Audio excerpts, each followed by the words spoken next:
Hi! Today I would like to show you how you can transfer files from CAT S42 to an Android device. Firstly, go into Play Store on both of them. Then click on the search bar, type Send Anywhere and download this app from this developer. After that, you need to open it.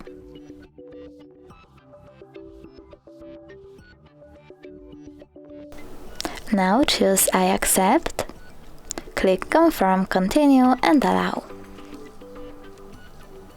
After that, you need to click on Receive on an Android and Send on CAT. Now tap on all of those dots and choose Send in order to send all of your files. It will take a while though, so I will only go with this one photo. Click Send and tap Got it. From here you have two ways to connect. You can import this password over here and then choose Receive or Scan QR code. In order to scan it, tap on the scanning icon on an Android, then select Allow and point your device's camera at the code.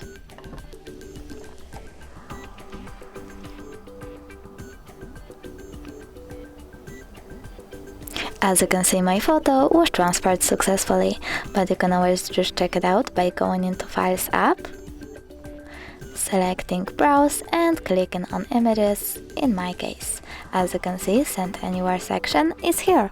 Thanks so much for watching. If you enjoyed this video, don't forget to leave a like, comment and subscribe. Bye!